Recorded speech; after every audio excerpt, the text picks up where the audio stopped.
أعوذ بالله السميع العليم من الشيطان اللعين الرجيم.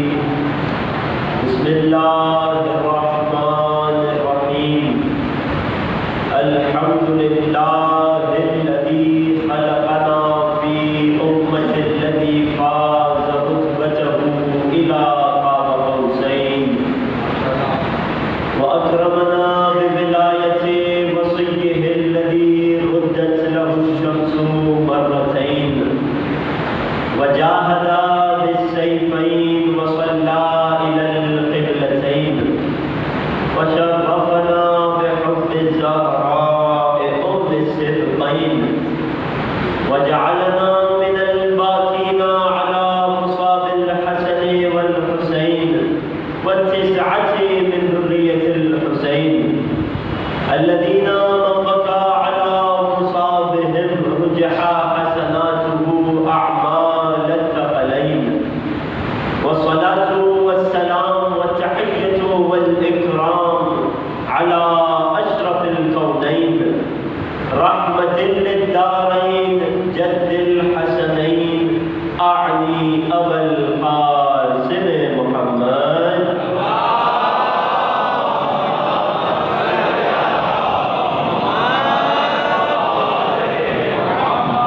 وعلى أهل بيته الأطيبين الأطهرين رحمة الله على محبيهم ولعنة الله على أعدائهم ومنشري فضائلهم وغاصبي حقوقهم أجمعين. أما بعد فقد قال الله الحكيم في كتابه الكريم وكلامه العظيم. بسم الله الرحمن الرحيم. يوم ندعو كل أناس بإمامهم. صدق الله العلي العظيم. درود ہدیہ کیجیے محمد وعلى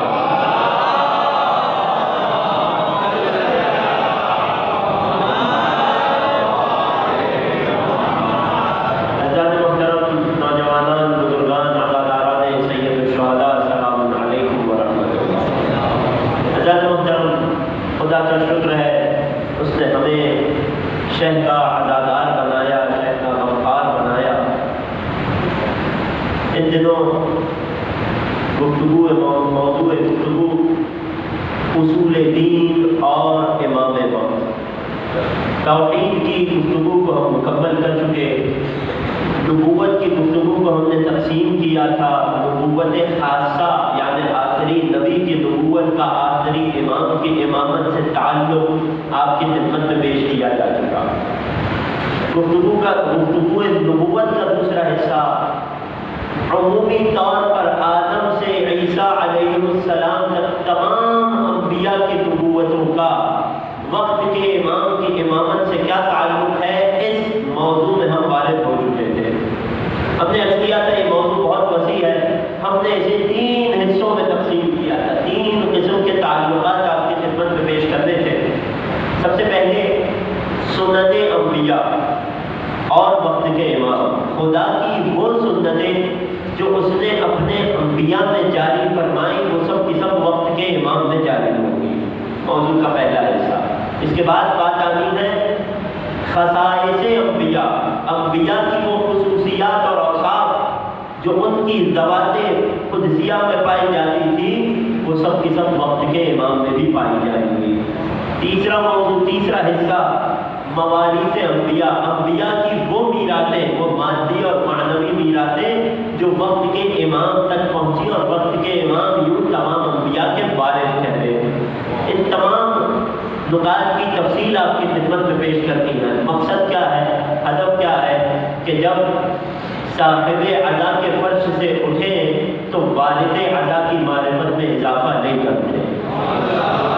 اگر توجہات میرے ساتھ ہیں، بات کا آغاز کرنا چاہتا ہوں. سماعتیں آمادہ ہیں، قواعد متوجہ ہیں تو مل کر اول سے آخر تک وقت کے امام کی عظمت پر ایک درود پڑھ دیجیے.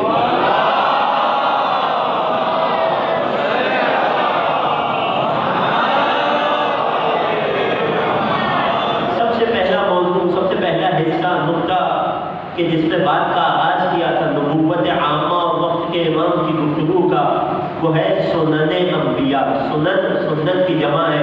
کل اس پر تفصیلی گفتگو کی گئی کہ سنتی خداوندی کہتے کسے ہیں۔ سنت خداوندی وہ ہوتی ہے جس میں نہ کوئی تبدیل ہوتا ہے نہ کچھ تحویل ہوتا ہے۔ کل کی گفتگو میں یہ سب تفصیل گزر چکی۔ سنت انبیاء کا مطلب آپ سمجھ چکے۔ اب بات کو ایک منزل اور آگے بڑھاتے ہیں۔ اگر وقت کے امام کی معرفت حاصل کرنی ہے، اگر اپنے آپ کو جاہلیت کی موت سے بچانا ہے، فرمان رسالت معاف تو سب کے اذان میں ہے نا، پہلے روز عرض کیا تھا من ماتا ولم یعرف امام زمانہ ما سمیت الجاہلیہ، رسول کا فرمان فریقین کی کتب میں، جو شخص اپنے وقت کے امام کی معرفت بغیر چلا جائے وہ جاہلیت کی موت مرا۔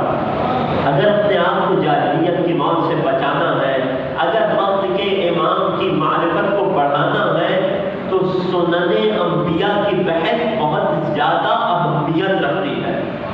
اصلاً معرفت امام کا باب مکمل نہیں ہو سکتا جب تک سنن انبیاء کو بیان نہ کیا جائے۔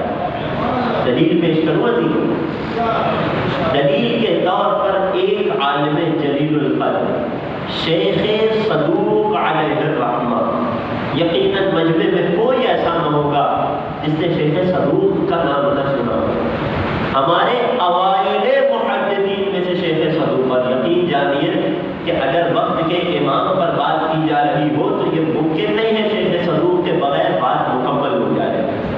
اتنا عظیم یہ عالم، اتنا عظیم اس کا رتبہ، یہ کون ہے؟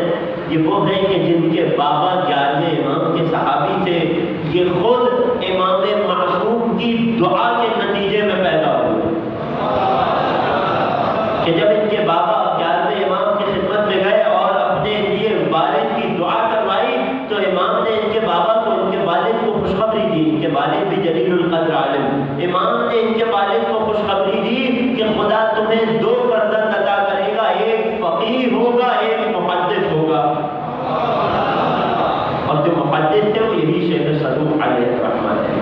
یہ شیخ صدوق جو ایک امام کی دعا سے اس دنیا میں تشریف لا رہے ہیں، جن کی ولادت ہو رہی ہے، ان شیخ صدوق کا ایک واقعہ کہ جس سے ہمیں سنن انبیاء اور وقت کے امام کے تعلق کی بحث کی اہمیت سمجھ آ سکے گی۔ یہ شیخ صدوق کون ہے؟ غیبت صغریٰ میں بھی جنہوں نے زندگی گزاری، غیبت امام کے اوائل حصے میں، بالکل ابتدائی حصے میں جن کی وفات ہوئی، یعنی ائمہ کے دور سے بہت قریب یہ محدث عالم، انہوں نے حدیث کی کتنی کتابیں لکھی، ان کے بارے میں علماء تراجم و رجال بیان کرتے ہیں۔ علماء تشریف فرمائیں، تعین فرمائیں گے شیخ صدوق نے آل محمد کی احادیث کی جمع آوری میں 300 کے قریب کتابیں لکھی۔ 300 کتابیں، سب کی سب احادیث و فرامین محمد و آل محمد سے پر۔ یہ اتنی عظیم دولت، لیکن زمانے کا ظلم یہ ہوا کہ ان 300 کتب شیخ صدوق میں سے ہم تک آج کے زمانے میں فقط 9 کتب پہنچی، جن 9 کتب میں سے اکثر کا اردو زبان میں ترجمہ ہو چکا ہے۔ میں والدین کو نصیحت کروں گا کہ اپنے بچوں کو اولن تو آج کے دور میں کتب بینی کی عادت ڈالیے، کتب کے مطالعے کی عادت ڈالیے، اور خاص طور سے ان کتب کے مطالعے کی کہ جس میں ائمہ آل محمد کا کلام ہے، کہ جن کے کلام کو کلام نور کہا جاتا ہے۔ فقط آل محمد ہی نور نہیں ہے، ان کا کلام بھی نور ہے۔ والدین عادت ڈالیے۔ شیخ صدوق کی کئی کتابیں ہیں، کچھ آسان بھی ہے کچھ مشکل بھی ہے۔ کتاب الخصال ہے، معانی الاخبار ہے، یہ ساری کتب، ثواب الاعمال ہے، عقاب الاعمال ہے، یہ ساری کتب اپنے بچوں کے مطالعے میں لائیے، انہیں خرید کر دیجیے۔ یقین جانیے آپ کے بچے کی دنیا بھی سنور جائے گی اور آخرت بھی سنور جائے گی۔ یہ شیخ صدوق آل محمد کے گھر کا اتنا بڑا خادم یہ بیان کرتے ہیں اپنی ایک کتاب کے جس کا نام آپ کی خدمت میں پیش کروں گا۔ اس کتاب کے مقدمے میں اپنا ایک خواب بیان کرتے ہیں۔ یہ کسی عام آدمی کا خواب نہیں تھا، یہ ایک عالم جلیل القدر کا خواب تھا کہ جسے مکاشفہ کہا جاتا ہے۔ فرماتے ہیں کہ میں ایک روز اپنے گھر پر تھا اور اپنی گزشتہ گزشتہ زندگی پر غور و فکر کر رہا تھا، میں نے کیا کیا اپنی آخرت کے لیے. اتنا عظیم عالم سوچ رہا ہے میں نے اپنی آخرت کے لیے کیا کیا، کیا میں نجات پا سکوں گا یا نہیں پا سکوں گا. محاسبہ نفس یہ آل محمد کا تعلیم کردہ ادب ہے. حاسبوا قبل ان تحاسبوا، اس سے پہلے کہ تمہارا حساب و کتاب ہو تم خود دنیا میں اپنا حساب کرو، خود روزانہ کی بنیاد پر دیکھو میں نے آج کیا اچھا کیا کہ کل اس میں اضافہ کروں، میں نے آج کیا برا کیا تو کل اسے اپنی فہرست سے نکالوں، کل اس کام سے دور رہوں. تو فرماتے ایک روز میں اپنا محاسبہ کر رہا تھا کہ محاسبہ کرتے ہوئے غور و فکر کرتے ہوئے مجھ پر نیند کا غلبہ آ گیا. عالم خواب میں نے دیکھا کہ خانہ کعبہ کے طواف میں ہوں، حرم مکہ میں ہوں. جب طواف کے 7ویں چکر پر پہنچا، طواف کا ایک چکر یہ انسان کی روح کی طہارت کا باعث بنتا ہے. جب 7ویں چکر پہ پہنچے عالم خواب میں، عالم مکاشفہ میں، خدا ہم سب کو حرم مکہ و مدینہ کی زیارت نصیب فرمائے. جب 7ویں چکر پہ پہنچا تو میں نے دیکھا کہ میرے سامنے وقت کی حجت حضرت قائد آل محمد عجل اللہ تعالی فرجہ الشریف.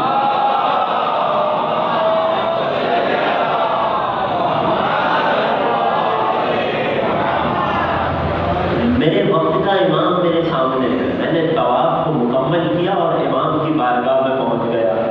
میں نے امام کی خدمت میں سلام کیا، امام نے جواب سلام دیا.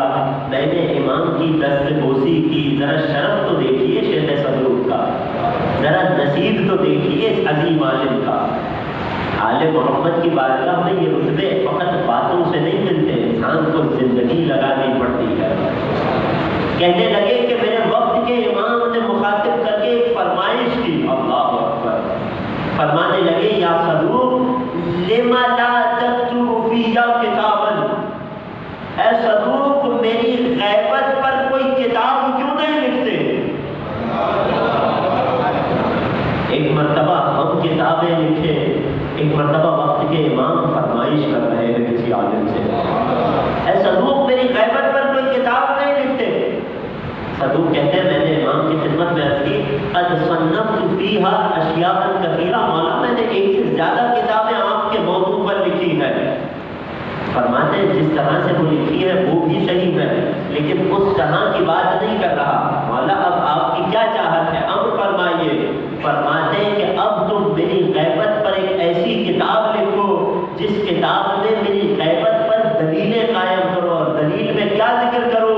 تکتب فیہا سنن الانبیاء فی غیباتہم. اے صدوق ایک کتاب میری غیبت کی دلیل کے طور پر لکھو اور اس کتاب میں گزشتہ انبیاء کی ان سنتوں کو لکھو جو سنتیں ان انبیاء کی غیبتوں میں ان کے ساتھ جاری ہوئی.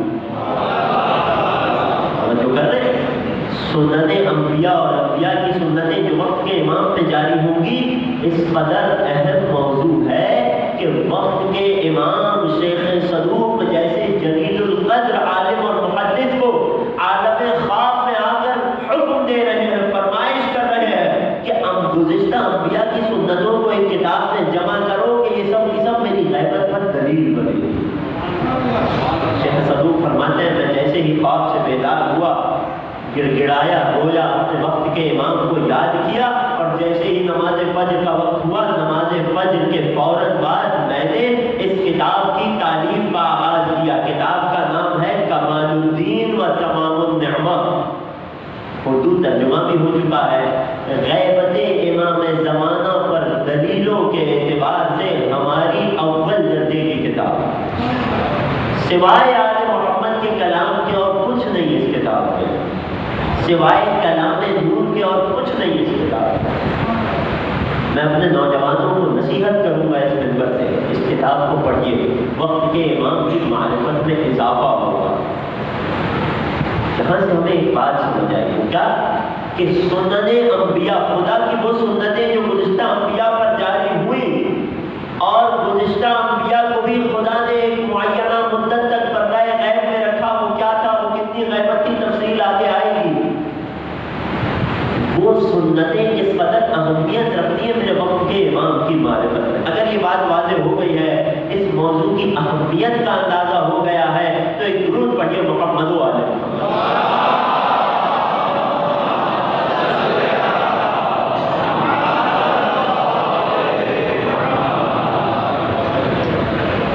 اب جب سنن انبیاء کے موضوع کی اہمیت کا اندازہ ہو گیا تو اب خود ان سنتوں کے بارے میں ایک روایت سے بات کا آغاز کرتے ہیں۔ توجہات میرے ساتھ ہیں آخری شخص تک۔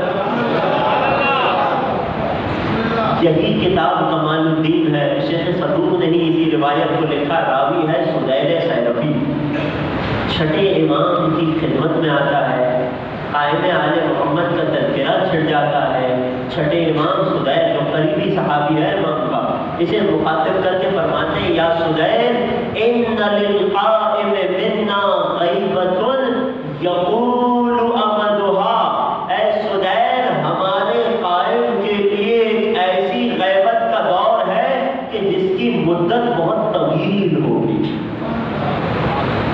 غیبت ہے کہ جس کی مدت بہت طویل ہوگی۔ سنن انبیاء دیکھیے گا، توجہ کیجیے گا۔ سجید نے فوراً سوال کیا وَلِمَ ذَلِكَ يَا ابْنَ رسول اللہ، سبب کیا ہے، حکمت کیا ہے، وجہ کیا ہے؟ فرماتے ہیں إِنَّ اللَّهَ أَبَى إِلَّا أَن يَجْرِيَ فِيهِ سُنَنَ جَمِيعِ الْأَنبِيَاءِ فِي غَیبَاتِهِمْ۔ اے سجید، خدا نے یہ فیصلہ کر دیا ہے کہ اس کی آخری حجت میں گزشتہ تمام انبیاء کی غیبت اور غیبت کی سنتیں جمع ہو جائیں گی۔ خدا نے گزشتہ انبیاء کو جتنی سنتیں ان کی غیبت کے حوالے سے دی ہیں، خدا کا جو طریقہ کار اس کے گزشتہ تمام انبیاء میں رہا ہے، وہ سب کا سب میرے وقت کے امام آخری حجت میں جمع ہوگا۔ پھر مولا فرماتے ہیں فَلَا يَبْغَرْ حَتَّى يَسْتَوْفِيَ مُدَدَ الْغَیبَاتِ جَمِيعِهِمْ۔ ہمارے قائم کی غیبت طویل کیوں ہوگی؟ فرماتے ہیں کیونکہ قائم کا ظہور اس وقت تک نہیں ہوگا جب تک ہمارے قائم میں گزشتہ تمام انبیاء کی غیبت کی مدتیں گزر نہ جائیں۔ اللہ اکبر، توجہ کر رہے ہیں جی؟ ابھی آپ کی خدمت میں فقط حدیث پیش کی ہے، اس حدیث سے کیا نتائج نکل رہے ہیں؟ سب سے پہلا نتیجہ، خدا نے فیصلہ کیا کر لیا کہ جتنے انبیاء غیبتوں میں رہے، جتنے انبیاء پر خدا کی سنتیں غیبت جاری ہوئی، ان تمام انبیاء کی غیبتیں میرے وقت کے امام میں جاری ہوئی۔ وہ ساری کی ساری مدتیں میرے وقت کے امام میں جمع ہو جائیں گی۔ خدا نے کتنے انبیاء کو بھیجا؟ 1,24,000 انبیاء۔ توجہ ہے؟ یقیناً پیچھے بیٹھے ہوئے افراد کو بھی عدد انبیاء معلوم ہے، آواز مجھ تک نہیں پہنچی۔ ایک درود پڑھے محمد و آل محمد۔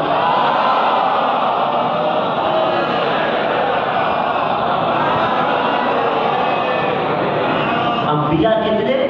1,24,000۔ یہ وہ عدد ہے جو ہمیں محمد و آل محمد نے بتایا۔ ہم ان میں سے کتنوں کا نام جانتے ہیں؟ فقط انہی کو جانتے ہیں جن کا تذکرہ قرآن یا حدیث میں آ گیا۔ پوری ذمہ داری سے عرض کر رہا ہوں، قرآن کریم میں 1,24,000 انبیاء میں سے فقط 27 نبیوں کا تذکرہ آیا، تو ہم اکثر انبیاء کو نہیں جانتے۔ ان 1,24,000 انبیاء میں سے کتنے انبیاء کو غیبت ملی؟ کتنے انبیاء غیبت میں رہے؟ کیفیت مختلف تھی۔ ایک نبی کو جس قوم میں مبعوث کیا جائے، ایک دن بھی اگر وہ نبی اس قوم سے دور رہے تو یہ غیبت ہی تو ہے۔ یونس کا اپنی قوم کو چھوڑ کر مچھلی کے شکم میں 40 برس گزار دینا یہ غیبت ہی تو ہے۔ موسیٰ کا مصر کو چھوڑ کر 8 سے 10 برس مدین میں گزار دینا یہ غیبت ہی تو ہے۔ رسول اللہ جب شیب ابی طالب میں تھے، قریش مکہ سے دور تھے، یہ غیبت نہیں ہے تو کیا ہے؟ ہر نبی کو غیبت نصیب ہوئی، کیفیت مختلف تھی، طریقہ الگ تھا، لیکن خدا کی سنت ہے غیبت کہ جو اس نے اپنے تمام انبیاء میں جاری کی۔ 1,24,000 انبیاء، ہم اکثر کا نام تک نہیں جانتے۔ ان میں سے کتنے انبیاء کو غیبت کا دور ملا؟ ان میں سے کتنے انبیاء اپنی امتوں سے غیبت میں رہے؟ کیا ہم یہ جانتے ہیں؟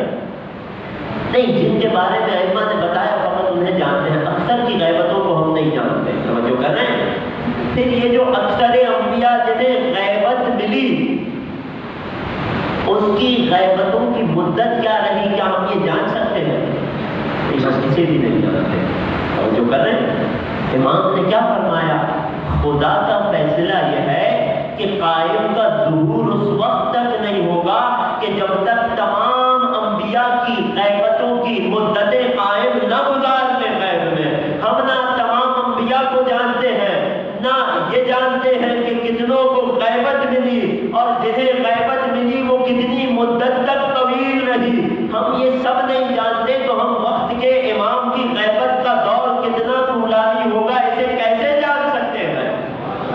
اب سمجھ آیا مولا کے اس فرمان کا مطلب کہ جب مولا نے فرمایا تھا کذب الوقاتون، جان لو جب ہمارے آخری کی غیبت ہوگی لوگ اپنی دکانیں کھولیں گے، اپنی دکانوں کو چمکائیں گے. کوئی کہے گا فلاں دن ظہور ہے، کوئی کہے گا فلاں برس ظہور ہے، کوئی کہے گا اب ظہور ہو گیا، کوئی کہے گا تب ظہور ہو گیا. معصوم نے فیصلہ کر دیا کذب الوقاتون، جو جو ہمارے قائم کے ظہور کا وقت دے رہا ہے جان لو کہ وہ جھوٹا ہے.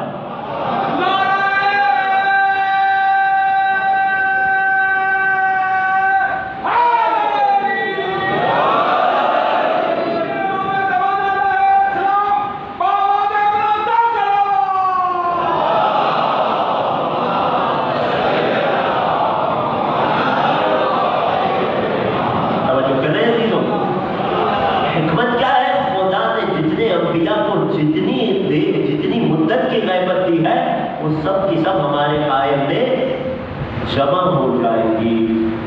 یہ پہلا نقطہ اور نتیجہ تھا جو اس حدیث سے ہمیں سمجھ آیا کہ اس کا مطلب یہ ہے جب ہم انبیاء ہی کو نہیں جانتے، جب ہم ان کی غیبت کی مدتوں کو ہی نہیں جانتے تو وقت کے امام کی غیبت اور ان کے ظہور کے وقت کو کوئی نہیں جان سکتا. اب انبیاء 1,24,000 ان میں سے کتنے غیبت میں رہے اور جو غیبت میں رہے ان کی غیبت کا دور کتنا طولانی تھا نہیں معلوم. کئی برس تھا، کئی دہائیاں تھا، کئی صدیاں تھا، کئی 1000 سال تھا، کئی لاکھ برس تھا، ہمیں نہیں معلوم. باتیں ہو رہی ہے. ہمیں امام کے غیبت کی مدت نہیں معلوم ہو سکتی کیونکہ ہمیں تمام انبیاء کی غیبتوں کی مدتیں معلوم نہیں ہیں. توجہ کرنے بات کو یہاں پر ایک اور مشکل آ جاتی ہے. یقیناً فرش ادا پہ بیٹھے ہوئے ہر شخص کے ذہن میں اس حدیث شریف کو، اس کلام معصوم معتبر سند کی یہ حدیث جو آپ کی خدمت میں پیش کی، اسے سن کر ایک سوال اٹھا ہوگا. کیا سوال ہے کہ جب امام کا ظہور اس وقت تک نہیں ہونا کہ جب تک تمام انبیاء کی غیبتوں کی سنتیں پوری ہو جائیں، تمام انبیاء کی غیبتوں میں خدا کی جو سنت ہے، جو مدتیں ان کی غیبت کی تھی وہ ساری نہ گزر جائے تب تک ظہور نہیں ہوتا، تو پھر ہم ظہور میں جلدی کی دعا کیوں کرتے ہیں؟ توجہ کر رہے ہیں عزیزوں؟ یہ سوال بنتا ہے نا، جبکہ یقین ہے ہر مومن جانتا ہے کہ ہمیں ظہور حجت میں تعجیل کی دعا کا حکم بھی آل محمد نے ہی دیا ہے. افضل الاعمال انتظار الفرج آل محمد نے کہا ہے. افضل ترین عمل زمانے غیبت میں حضرت حجت کے ظہور کا انتظار کرنا ہے. اس دور میں افضل ترین دعا مولا کے ظہور کی دعا کرنا ہے. جب تک تمام انبیاء کی غیبت کی مدتیں نہ گزار لیں ظہور نہیں ہوگا. اور دوسری جانب ظہور میں تعلیل اور جلدی کی دعا کرنے کا حکم بھی دیا جا رہا ہے. سوال واضح ہے، آخر تک متوجہ میں اس سوال کا جواب آپ کی خدمت میں پیش کرنا چاہتا ہوں. ایک درود پڑھیے محمد و آل محمد.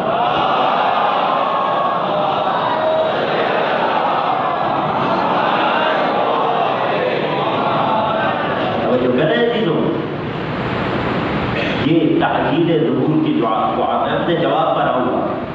یہ تعجیل ظہور کی دعا، ظہور حضرت حجت میں جلدی ہونے کی دعا، یہ ہم نے اپنی جیب سے تو نہیں بنائی. یہ دعا بھی ہمیں آگے محمد نے تعلیم دی. ایک نہیں کئی دعائیں ہیں. دعائے عہد دیکھ لیجئے، دعائے ندوہ دیکھ لیجئے، لیجئے، دیگر دعائیں دیکھ لیجئے، کیا سکھا رہے ہیں آل محمد کہ خدا کی آخری حجت کے ظہور میں تعجیل کے لیے دعا کرو۔ تو ایک طرف تو جب تک تمام انبیاء کی مدتیں پوری نہ ہوں تب تک ظہور نہیں ہوگا، دوسری طرف تم دعا بھی کرتے رہو، اے خدا یہ کیا ماجرا ہے۔ اصلاً عزیزوں، اس سے پہلے کہ اس سوال کا جواب آپ کی خدمت میں پیش کروں، اس سوال کے جواب پر سے پردے کو اٹھایا جائے، ذرا یہ تو دیکھیے کہ خود یہ دعا کرنا کہ وقت کے امام کے ظہور میں تعجیل ہو، اور عجل اللہ فرجہ شریف کہنا، عجل فرجہم کہنا، اس کی اہمیت کیا ہے، اس کی فضیلت کیا ہے۔ جس امام نے، جن آل محمد نے ہمیں یہ بتایا کہ غیبت اولانی ہوگی، تمام انبیاء کی غیبت کی مدتیں جمع ہوں گی اس قائم کی غیبت میں، وہی کہہ رہے ہیں، وہی فضائل گنوا رہے ہیں تعجیل فرج کی دعا کرنے کی، وہی اسے افضل الاعمال کہہ رہے ہیں۔ اور احادیث میں آیا ہوا ثواب تو ایک طرف، تعجیل ظہور کی دعا کرنے کا ثواب اور فضیلت، کلام آل محمد تو ایک طرف، بزرگ علماء اس کی کتنی تاکید کرتے ہیں، کس قدر ثواب علماء نے بیان کیا ہے۔ اور ایک شخص، ایک عزادار، ایک مومن جب درود پڑھے اور درود کے ساتھ وعجل فرجہم کہے، یعنی ان کے ظہور میں تعجیل کی دعا کرے، تو اس کا اجر کیا ہے، اسے کتنا ثواب ملتا ہے، یہ آپ کی خدمت میں پیش کرنا چاہتا ہوں اپنے اس سوال کے جواب سے پہلے۔ توجہات میرے ساتھ ہیں۔ اس فضیلت کو ذکر کرنے کے لیے ایک واقعے کا سہارا لوں گا، اگر توجہات میرے ساتھ ہے تو مل کر ایک درود پڑھیے حضرت اکبر۔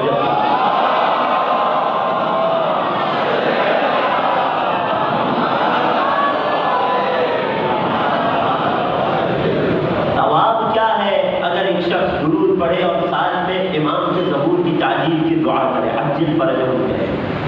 علامہ امینی رحمۃ اللہ علیہ، نام اکثر نے سن رکھا ہوگا، کہ کون؟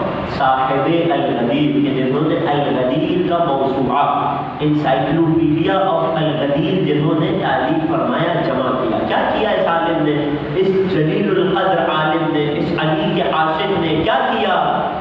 اگر خلاصہ کیا جائے تو اپنی ساری زندگی علی کی ولایت کو ثابت کرنے کے لیے دلیلوں کی تلاش میں گزار دی۔ علامہ امینی اور ان کی کتاب الغدیر، ساری زندگی محنت کی، نتیجے میں ایک کتاب لکھی، کئی جلدوں پر ہے، ایک پورا انسائکلوپیڈیا مجلدات ہے، کئی والیوم ہے، ساری زندگی 70 برس کے علامہ امینی کی زندگی کا ثمر یہ ایک کتاب الغدیر۔ کیا کیا علامہ نے؟ علامہ علی کے اتنے بڑے عاشق تھے کہ علامہ کو یہ برداشت نہیں تھا کہ کوئی حدیث غدیر کا انکار کرے، کوئی حدیث غدیر پر کوئی بہانہ بنائے۔ ابھی کچھ 100-150 سال قبل ہی گزرے، ابھی بالکل عصر حاضر کے علماء میں ان کا شمار ہوتا ہے۔ نجف اشرف میں ان کی قبر بھی ہے، ان کا مکتبہ، ان کی لائبریری بھی اسی کے ساتھ ہے، خدا اپنے شہر نجف کی زیارت نصیب فرمائے۔ یہ علامہ امینی کیا کیا؟ ساری زندگی ولایت امیر المؤمنین پر دلیلوں کو تلاش کرتے رہے۔ کیا فقط اپنے گھر میں، اپنے علاقے میں، اپنے مکتبے، اپنی لائبریری میں نہیں، علامہ امینی علی کا اتنا بڑا عاشق تھا کہ اگر فقط کسی سے سن لیتے کہ فلاں عالم اسلام نے اپنی فلاں کتاب میں علی کی ولایت پر کوئی ایک دلیل لکھی ہے، یا علی کی ولایت کا اقرار کیا ہے، یا حدیث غدیر کی ایک نئی سند لکھی ہے، فقط سن لیتے، جس علاقے میں وہ کتاب پائی جاتی اس علاقے کے سفر کو نکل جاتے۔ علی کے چاہنے والے اپنی طبیعتوں میں محلول ہوا کرتے ہیں، جو کر رہے ہیں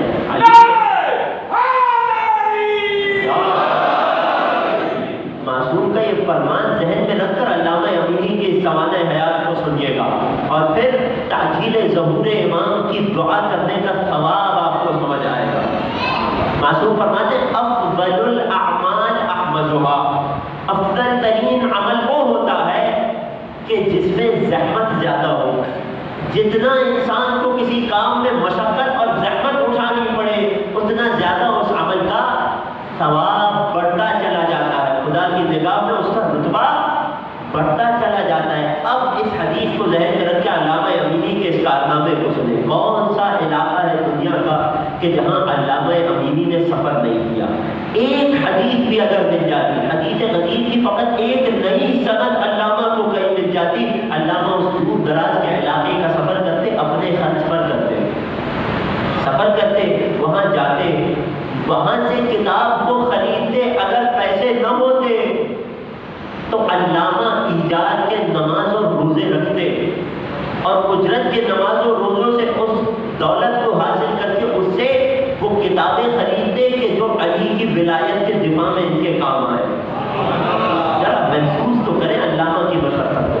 کون سا علاقہ ہے ایسا دنیا کا جہاں علامہ نے سفر نہیں کیا؟ کون سی دنیا کی بڑی لائبریری اور مکتبہ ہے جہاں علامہ نہیں گیا؟ یہاں تک کہ پاک و ہند بھی آئے۔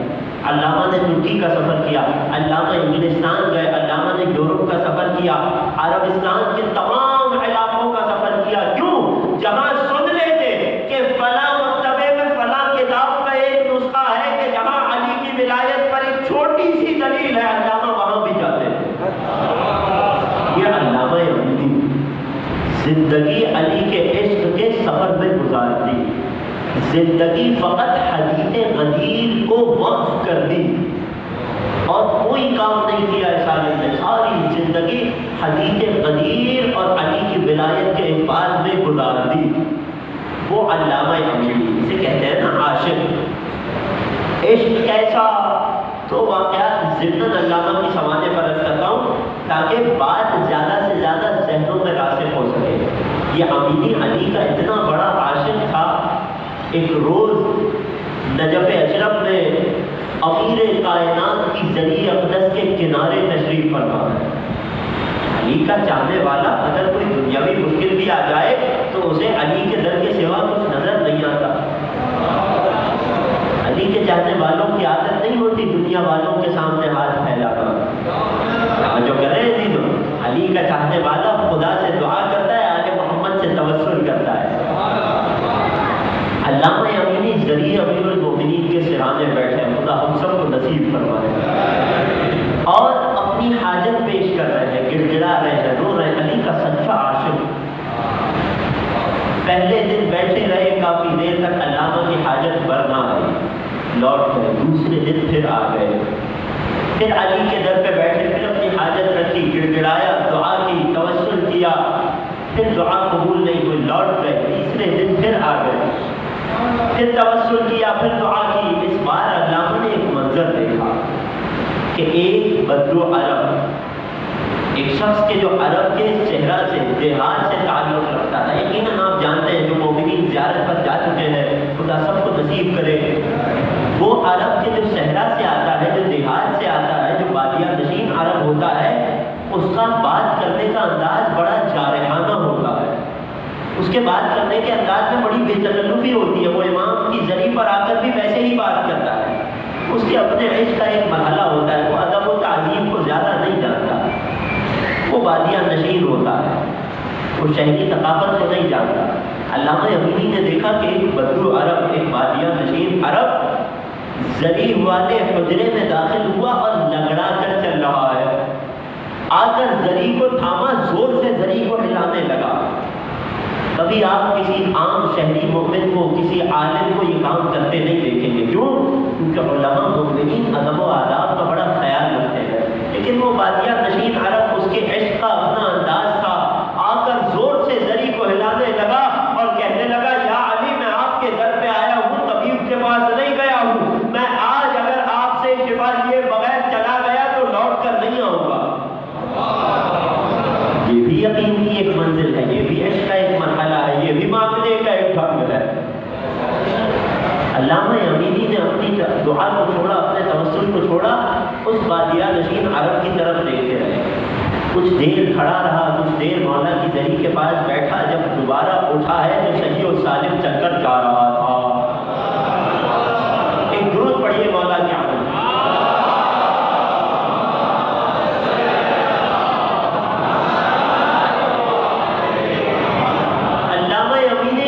منظر دیکھا، خوب گریا کیا، خوب آنسو بہائے، مولا میں آپ کا عاشق، ساری زندگی آپ آپ کی ولایت کے اس بات میں گزار دی. مولا آپ کی ولایت کے اس بات کے سوا زندگی میں امینی نے کچھ نہیں کیا. آپ کی قدیر کی احادیث اور دلیلوں کے علاوہ امینی نے اس دنیا سے کچھ نہیں لیا. مولا میں 3 دن سے اپنی حاجت لیے بیٹھا ہوں, میری حاجت پوری نہیں ہوتی. یہ بادیہ نشین عرب آتا ہے, اس بے ادبی سے آپ کو مخاطب کرتا ہے, آپ اس کی حاجت کو پورا فرما رہے ہیں. علامہ امینی اسی عالم میں روتے روتے نیند میں چلے گئے. نیند طاری ہوئی, خواب میں مولائے کائنات کی زیارت نصیب ہو گئی. مسکرا کر امینی کو دیکھا, کہنے لگے اے امینی تم ہمارے عاشق ہو, تمہارے بارے میں ہم جانتے ہیں کہ تم اپنے ہو. اگر تمہیں آج نہیں دیا تو بھی تم در کو تبدیل نہیں کرو گے, کل تم پھر ہمارے گھر پہ آ کر بیٹھ جاؤ گے. یہ بادیہ نشین تھا, یہ ادب اور محبت کے تقاضوں کو نہیں سمجھتا. اگر آج اسے نہ دیتے تو کل یہ ہمارے در پہ نہیں آتا. اے امینی تمہارے بارے میں ہم جانتے ہیں کہ تم علی کا در چھوڑ کے اور کہیں نہیں جاؤ گے.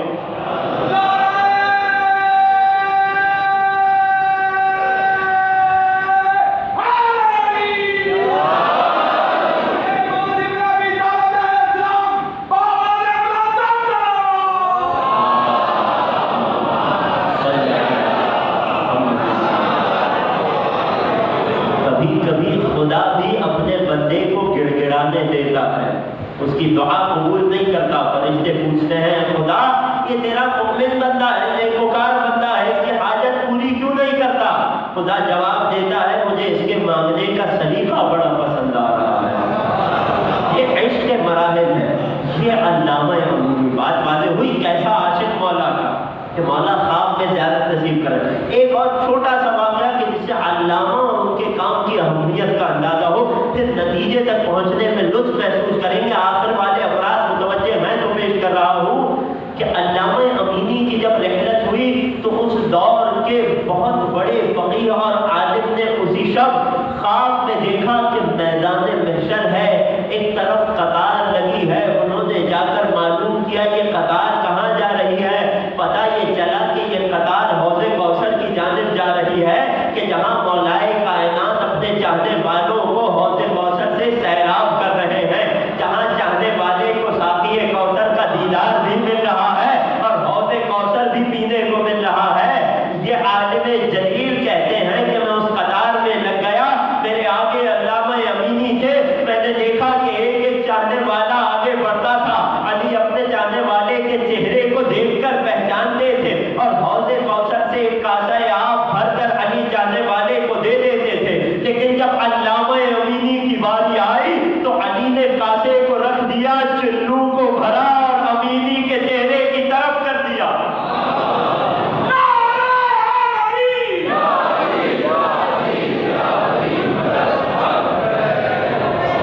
امینی پریشان ہوئے, مولا کوئی سوء ادب ہو گیا. مسکرا کر کہا اے امینی تم ہمارے سچے عاشق ہو, یہ کاسے کا فاصلہ عام چاہنے والوں کے لیے ہے, تمہیں ہم اپنے چلو سے بلا فصل پلائیں گے.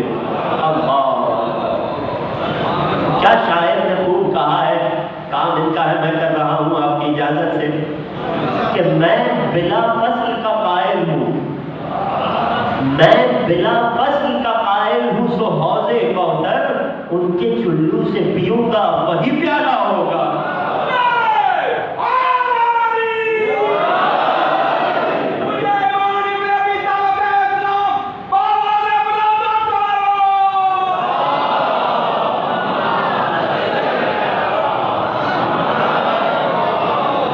یہ فقط شاعر کا خیال یا خواب کے تعبیر نہیں ہے, خواب کی عبارت نہیں ہے.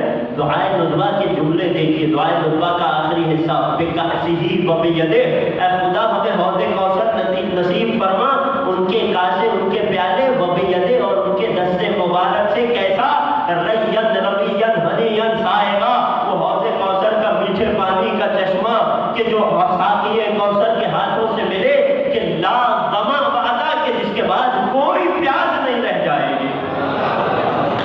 یہ علامہ امینی کا رتبہ, مولا اپنے چلو سے پانی پلا رہے ہیں. یہ علامہ امینی رتبہ واضح ہو گیا.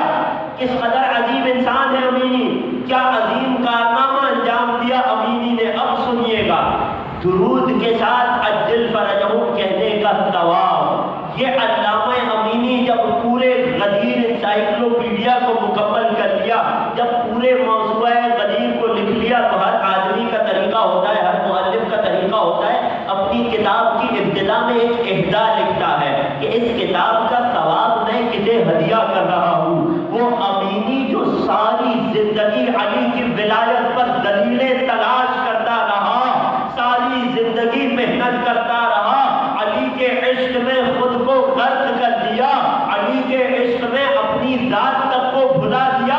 جب علی کے عشق کا یہ کارنامہ لوگوں کے سامنے آیا تو امینی نے کتاب غدیر کے اہدا میں لکھا کہ اس کتاب غدیر کو لکھنے کے ثواب میں ہر اس مومن کو شامل کر رہا ہوں جو محمد و آل محمد پر جب درود پڑھے ساتھ میں عجل فرجہم پڑھے۔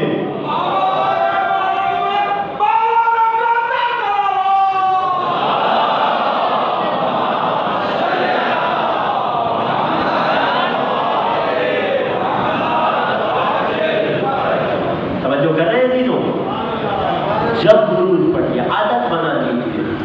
آج اس مجلس سے ادا سے تہیہ کر کے اٹھیے، اے خدا جب درود پڑھوں گا تو عجل فرجہم، امام کے ظہور کی تعلیم کی دعا ساتھ کروں گا تاکہ الغدیر جیسی کتاب کے لکھنے کے ثواب میں شامل ہو جاؤں گا۔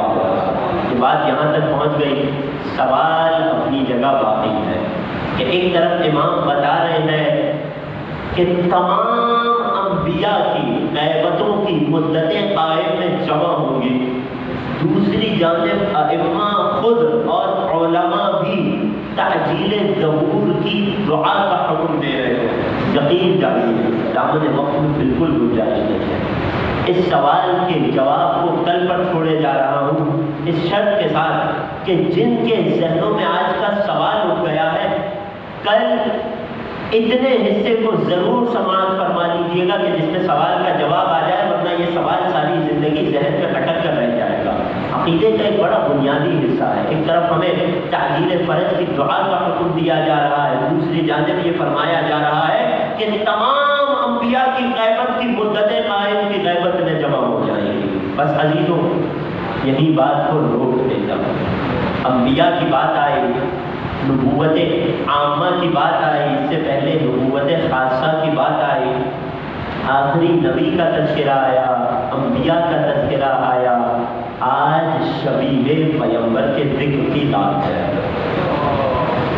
آپ کی اجازت سے میں چاہوں گا کہ آج اور آج سے مجھے مسائل تھوڑے طویل کرنے کی اجازت دیجیے گا، کیونکہ اب رونے کی راتیں ہیں، اب نہ روئیں گے تو کب روئیں گے، اب پرسہ داری نہ کریں گے تو کب کریں گے۔ کون؟ علی اکبر کے جو شبیہ پیغمبر ہیں۔ مدینے میں ایک بوڑھا شخص آیا کہ جسے عالم خواب میں رسول کی زیارت نصیب ہوئی تھی، نیا نیا عیسائیت سے اسلام کو قبول کیا تھا، آ کر مدینے والوں سے فریاد کرنے لگا مجھے تمہارے نبی کی زیارت کرنی ہے، مجھے چہرہ رسالت کو ایک مرتبہ اپنی آنکھوں سے جی بھر کے دیکھنا ہے۔ کسی صحابی نے بتایا کہ رسول تو رحلت فرما چکے ہیں۔ مایوس ہو گیا، مسجد نبوی کی دیوار سے ٹیک لگا کر بیٹھ گیا اور رسول کی زیارت کی یاد اور شوق میں تڑپ کر رونے لگا۔ کسی صحابی کا گزر ہوا، اے بوڑھے شخص کیوں رو رہا ہے؟ کہا کہ میں رسول کی زیارت کی تمنا لیے مدینے آیا تھا، مدینے پہنچا تو خبر ملی رسول تو بہت عرصہ پہلے رحلت فرما چکے ہیں۔ صحابی نے کہا غم نہ کر، رسول تو رحلت فرما گئے لیکن خدا نے نواسۂ رسول حسین ابن علی کو ایک ایسا بیٹا عطا کیا ہے کہ جو اپنی شکل و صورت میں ہو بہو رسول کی شبیہ ہے۔ یہ بوڑھا اس صحابی کے ساتھ حسین کے در پہ پہنچا، حسین کے در سے کبھی کوئی خالی نہیں پہنچا۔ دستک دی آقا حسین تشریف لائے، بوڑھے نے عرض کی مولا میں نے سنا ہے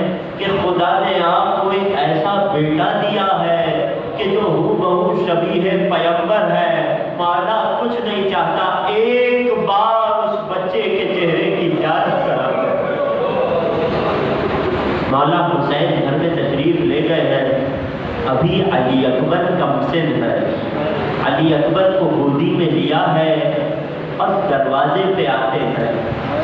بوڑھے نے جیسے ہی علی اکبر کو دیکھا ہے کہنے لگا خدا کی قسم ہو بہو وہی چہرہ ہے جو خواب میں دیکھا تھا۔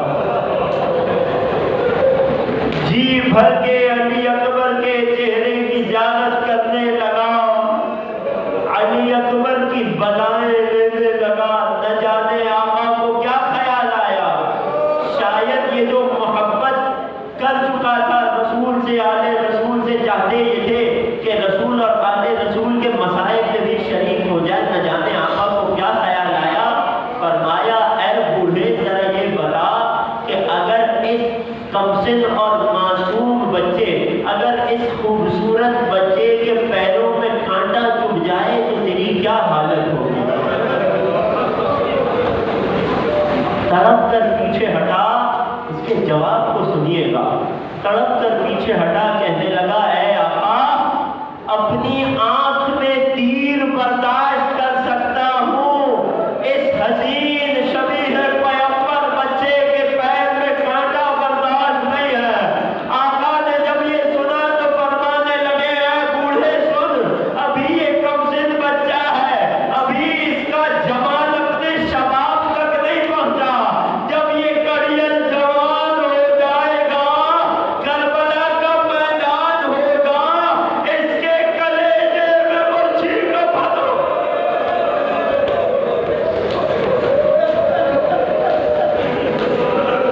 اجرکم علی اللہ۔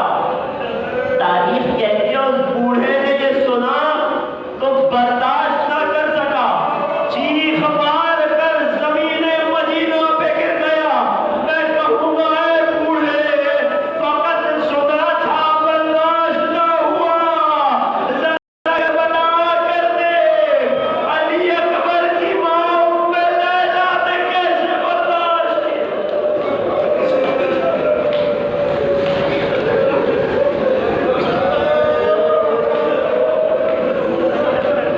اجرکم علی اللہ، اجرکم علی الزہرا۔ فاطمہ زہرا کو آج علی اکبر کا پرسہ دینا ہے، ام لیلا کو آج علی اکبر کا پرسہ دینا ہے۔ اللہ اکبر۔ ہاں عزیزو، روز عاشور آیا، فجر کا وقت آیا، حسین نے اپنے مؤذن سے کہا آج تم اذان نہ دو گے۔ اے بیٹا علی اکبر ذرا اذان بلند کیجئے، ایک مرتبہ پھر ان لوگوں پر حجت تمام ہو جائے۔ جب رسول کی آواز میں اذان کو سنے تو شاید انہیں ہدایت مل جائے۔ علی اکبر نے روز عاشور کا آغاز اللہ اکبر کہہ کر کیا۔ ادھر جنگ کے طبل بجنے لگے، ادھر مولا کے اصحاب ایک ایک کر کے جانے لگے۔ جب بنی ہاشم کی باری آئی، مقتل کے جملے پیش کر رہا ہوں، آقا حسین کی اولاد میں، بنی فاطمہ میں، علویین میں اگر سب سے پہلے کوئی آقا کے پاس آیا ہے تو علی اکبر آیا ہے۔ مقتل کے جملے محسوس کیجئے گا حسین کی غربت کو۔ مقتل کے جملے ہیں، جن کی جوان اولاد ہے خدا انہیں سلامت رکھے۔ مقتل کہتا ہے استأذنا، روز عاشور علی اکبر نے اپنے بابا سے مقتل میں جانے کی اجازت مانگی۔ مقتل کہتا ہے فأذنا، حسین نے فوراً سے اجازت دے دی۔ بس ایک جملہ کہا ہے اکبر ذرا اپنی ماں سے اجازت لے کر آ جاؤ۔ اکبر ام لیلا کے خیمے میں آتے ہیں، اے ماں بابا پر قربان ہونے کی اجازت دے دو۔ نہ جانے کس دل سے ام لیلا نے اپنے اکبر کو مقتل کی اجازت دی ہے۔ اکبر مسکراتے اور حساس چہرے کے ساتھ بابا کے پاس آئے ہیں، اے بابا ماں نے اجازت دے دی، سر کو جھکایا۔ اے اکبر اس ماں سے نہیں جس ماں نے 18 سال پالا ہے، ذرا جاؤ پھوپھی زینب سے اجازت۔ اکبر جانتے ہیں یہ مرحلہ بڑا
رو کر کہنے لگے اے علی اکبر اگر تمہارا بھی تم جیسا کوئی جوان بیٹا ہوتا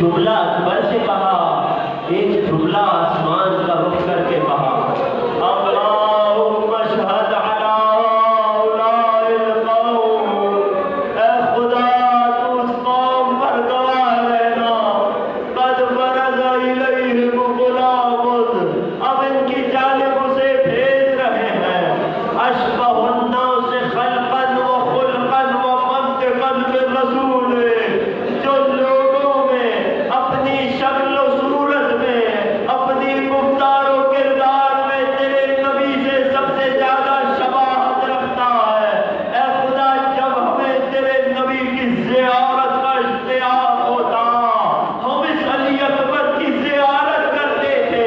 ادھر علی اکبر نے جنگ کا آغاز کیا، حیدر کرار کا پوتا جنگ کر رہا ہے، احمد مرسل کا نواسا جنگ کر رہا ہے، علی اکبر جنگ کا آغاز کرتے ہیں۔ ادھر حسین ام لیلہ کے خیمے میں آتے ہیں، اے ام لیلہ اولاد کے حق میں ماں کی دعا بڑا جلدی قبول ہوتی ہے، اے ام لیلہ بس ایک دعا کر دے، خدا بس ایک مرتبہ مجھے میرے اکبر سے ملا دے۔ ام لیلہ نے مصلے کو بچھایا، یا رات یوسف نے یعقوب، اے یعقوب کے لیے یوسف کو پلٹانے والے، حسین کے لیے علی اکبر کو پلٹا۔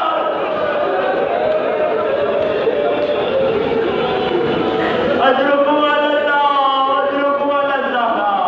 ام لیلہ کی دعا قبول ہوئی، علی اکبر لوٹے ہیں، مگر علی اکبر کا لوٹنا حسین کے لیے ایک نئے امتحان کا باعث تھا۔ بابا جنگ کر کر کے تھک گیا ہوں، بابا 3 دن کا پیاسا ہوں، اگر ایک گھونٹ پانی مل جاتا تو انہیں بتاتا کہ میں کون ہوں، میں کس کا پوتا ہوں۔ وہ حسین جس نے علی اکبر کی کبھی کسی خواہش کو رد نہ کیا، آج اتنا غریب ہو گیا۔ جوان بیٹے نے گھونٹ پانی ہی تو مانگا تھا، حسین نہیں دے سکتے۔ اے علی اکبر اپنی انگشت مبارک کو، اپنی انگشتری کو انگشت مبارک سے جدا کیا، علی اکبر کے دہن میں رکھ دیا۔ اے علی اکبر جاؤ، نانا حوض کوثر سے سیراب کریں گے۔ اب جو علی اکبر لوٹے ہیں، جنگ کرتے جاتے ہیں، یہاں تک کہ جب ایک مقابل ایک کی جنگ میں فارس شجاع کو کوئی شکست نہ دے سکا، پسر سعد کی آواز آئی، یہ حیدر کرار کا پوتا ہے، یہ حسین ابن علی کا بیٹا ہے، اسے چاروں جانب سے گھیر لو۔ ارے نواسۂ علی چاروں جانب سے گھیر لیا گیا۔ علی اکبر جنگ کرتے جاتے ہیں، زخم بھی آ رہے ہیں، لیکن علی اکبر جنگ کرتے جاتے ہیں۔ کسی شکی نے پشت کی جانب سے ایک برچھی کا وار کیا، برچھی پشت سے سینہ اکبر میں گئی۔ ارے شبیہ پیغمبر زمین پہ اب زین پہ نہ سنبھل پایا، زمین کربلا پر آتے ہیں۔ ایک جملہ کہا اکبر نے، ایک جملہ کہا، رک کر سننا، اسے جتنی توفیق ہو جائے، جتنی حسین کی غربت کو محسوس کر سکو۔ یہ جملہ سننا، علی اکبر جب سینے پر سے زمین پر آئے تو آقا کو آخری سلام کیا۔ کربلا کا ہر شہید جب زمین پر آتا آقا کو سلام کرتا، لیکن علی اکبر نے سلام کے جملوں کو بدل دیا۔ جب ہر شہید زمین پر آتا تو سلام کرتا یوں کہہ کر، السلام علیک یا ابا عبداللہ۔ جب علی اکبر زمین پر آئے تو علی اکبر نے جملے کو بدل دیا۔ علی اکبر نے کیا کہا؟ علیک منی السلام یا ابا عبداللہ۔ جب میں نے اکبر سے جملوں کی اس تبدیلی کو دیکھا تو میں نے غور کرنا شروع کیا، تحقیق کرنا شروع کی۔ جانتے ہو میں کس نتیجے پر پہنچا؟ سننا، اور جسے جتنا رونا نصیب ہو جائے، خدا کوئی غم نہ دے سوائے غم حسین کے، خدا تمہاری جوان اولادوں کو سلامت رکھے۔ جب میں نے تحقیق کرنا شروع کی تو میں اس نتیجے پر پہنچا کہ عرب کے مرثیہ خان جب کسی مردے کا مرثیہ کہتے ہیں کہ جس سے